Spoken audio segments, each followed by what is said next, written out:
yang pertama di sini saya ingin menjelaskan tentang pengetahuan umum tentang oncom. Nah, yang pertama-tama, oncom adalah produk fermentasi dari limbah pertanian dan industri pangan. Nah, oncom itu sendiri biasanya dari ampas tahu dan bungkil kacang tanah. Nah, jadi dua itu ya.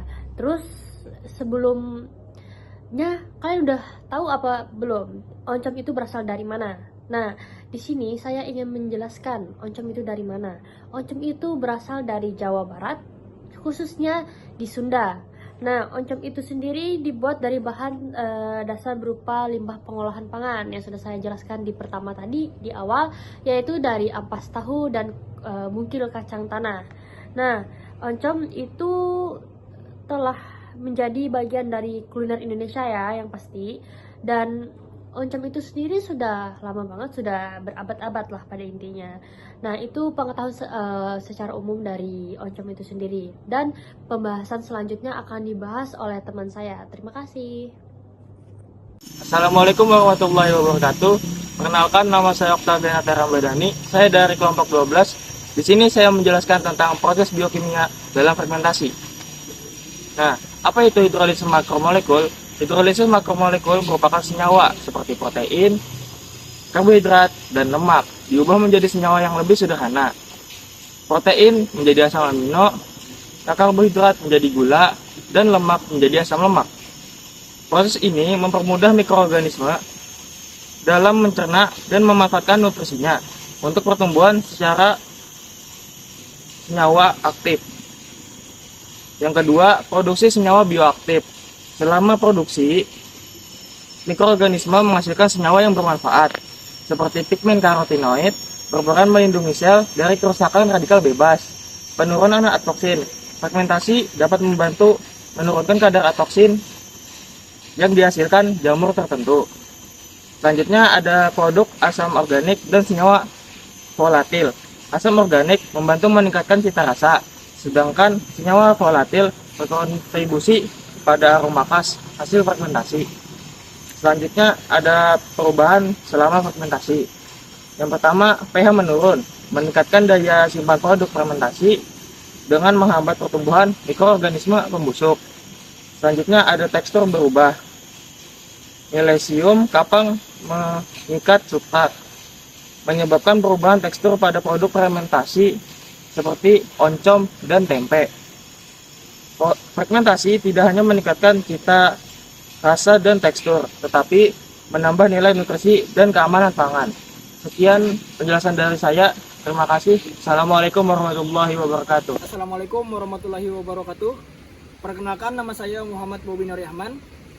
Saya dari kelas A1 kelompok 8. Baik, saya akan membacakan materi dari pembagian slide, yaitu saya mendapat slide ketiga, yaitu materinya tentang proses fermentasi oncom, manfaat pemanfaatan limbah, dan terakhir mikroorganisme dalam fermentasi oncom. Baik, dari proses fermentasi oncom itu terbagi menjadi 4, yaitu 1. Persiapan substrat atau pembersihan dan pengeringan.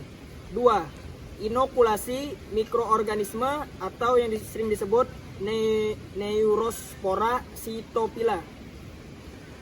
Ketiga, fermentasi. Fermentasi itu biasanya dikerjakan selama 24 sampai 48 jam dengan suhu rata-rata di angka 25 sampai 30 Celcius. Baik, yang terakhir 4, pemanenan dan pengolahan lanjutan. Baik, kita akan masuk di materi manfaat atau pemanfaatan limbah. Baik, 1. Lingkungan mengurangi limbah organik dan pencemaran ekonomi, yaitu meningkatkan nilai ekonomi limbah, gizi, meningkatkan protein, dan mengurangi senyawa anti nutrisi. Baik, kita masuk ke materi ketiga, yaitu tentang mikroorganisme dalam fermentasi oncom, yaitu 1. Kapang utama. Kapang utama sering juga disebut dengan Neurospora cytopila, atau dalam kurung memberi warna merah, meningkatkan protein, dan juga memecah protein, membaiki tekstur. 2. Bakteri pendukung Lactobacillus sp dalam kurung menurunkan pH, meningkatkan rasa. Bacillus sp dalam kurung membantu pemecahan protein. Terima kasih. Kesimpulannya, 1. Pemanfaatan limbah untuk produksi oncom. Limbah pertanian seperti ampas tahu dan bungkil kacang tanah dapat dimanfaatkan sebagai bahan baku utama produksi oncom.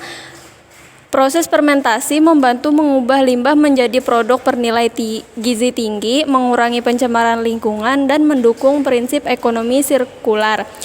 Kedua, ada peran mikroorganisme utama, yaitu Neurospora cytopila membentuk pigmen merah oranye, meningkatkan kadar protein. Kedua, Rhizopus oligosporus membantu fermentasi dengan memecah protein dan memperbaiki tekstur. Berikutnya ada dampak positif dari produksi oncom, yaitu dari segi lingkungan dapat mengurangi limbah organik yang berpotensi mencemari tanah dan air. Berikutnya ada dari segi ekonomi, meningkatkan nilai ekonomi limbah, membuka peluang usaha bagi industri kecil dan menengah. Selanjutnya ada segi gizi, meningkatkan ketersediaan protein dan zat lainnya yang dapat menjadikan oncom sebagai sumber pangan bergizi dan murah.